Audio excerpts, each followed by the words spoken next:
Nesse domingo agora, o TikTok deve ser banido dentro dos Estados Unidos. Ao mesmo tempo, o aplicativo chinês Xiaohongshu, traduzido como Red Note ou Caderninho Vermelho, se tornou o aplicativo mais baixado da App Store. Parece que alguma coisa deu errado com os planos do Tio Sam de acabar com a influência chinesa sobre os Estados Unidos. A verdade é que o mundo está entrando em uma nova Guerra Fria. Eu quero te explicar o que isso tem a ver com a gente aqui no Brasil e qual a relação disso com o tecnofeudalismo, o novo sistema político e econômico em que o mundo está entrando. Semana passada, a gente viu a declaração do Zuckerberg sobre as mudanças na moderação da Meta, que vai acabar com a verificação de fatos e adotar um sistema mais parecido com o X, antigo Twitter, que agora é do Elon Musk. O discurso do Zuckerberg e do Musk gerou ao redor de uma ideia de que a liberdade de expressão estaria sendo ameaçada pela regulação das redes sociais. Então, basicamente, eles querem poder censurar quem eles quiserem através do seu algoritmo, que é uma caixa preta, mas ninguém pode falar nada, senão a gente está sendo ditador. O mais preocupante para nós, habitantes de um país colonizado,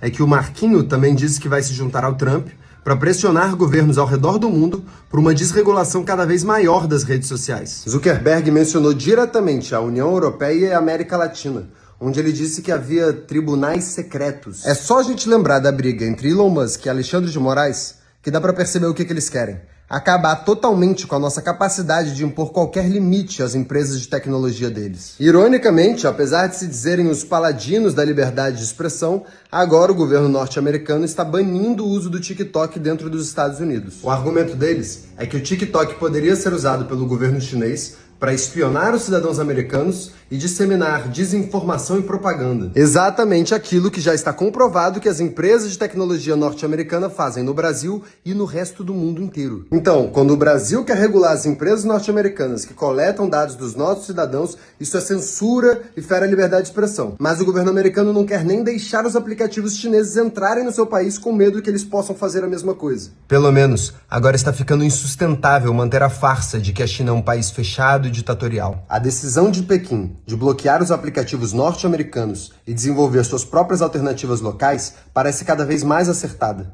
A base, a partir da qual o gigante asiático conseguiu manter sua soberania digital. Enquanto isso, a América Latina vai sendo engolida pelo colonialismo de dados norte-americano. E aí a gente acaba vendo fenômenos como o crescimento do bolsonarismo, das teorias conspiracionais de extrema-direita, as apostas desreguladas e golpes por toda parte. Vivemos em uma distopia cyberpunk que dificilmente pode ser chamada de democracia, enquanto o país teoricamente menos democrático do mundo desponta como uma das maiores esperanças globais de liberdade e democracia nas redes. A verdade é que a era do tal do neoliberalismo acabou. Pelo menos é isso que o Yanis Varoufakis, ex-ministro da Economia da Grécia, argumenta no seu livro Tecnofeudalismo. Em um próximo vídeo eu vou explicar melhor do que se trata esse conceito. Mas o importante aqui agora é entender que hoje o poder está concentrado cada vez mais naqueles que têm a maior quantidade de dados e os algoritmos mais avançados para interpretar esses dados. E dessa forma só tem dois grandes atores nessa arena geopolítica: Estados Unidos e China.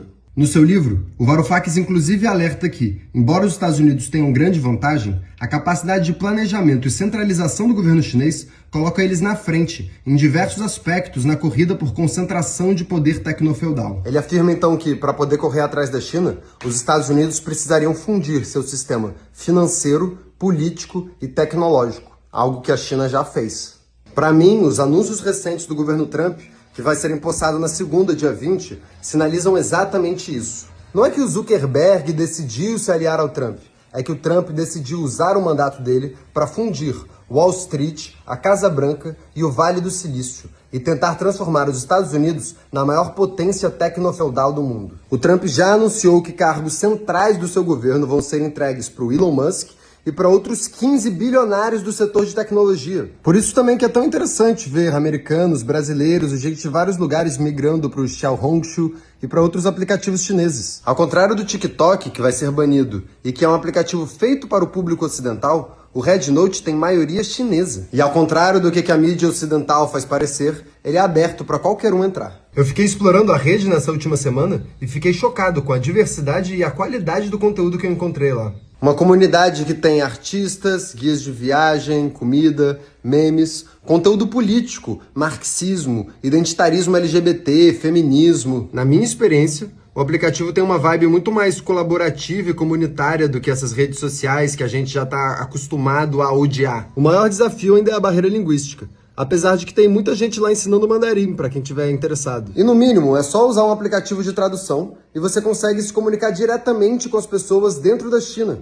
E isso tem quebrado muitos dos mitos que o Ocidente tem sobre o gigante asiático. Isso não quer dizer que a política de dados das Big Techs chinesas seja perfeita. A gente ainda tem que investir em alternativas descentralizadas de verdade, como, por exemplo, a proposta do Blue Sky, que tem um protocolo aberto que impede o controle centralizado do algoritmo de lá. Mas a gente precisa saber que a gente está vivendo o começo de uma nova Guerra Fria. E eu sei que eu não quero ficar preso, do mesmo lado que aqueles que a gente sabe que só querem roubar e destruir tudo que é nosso.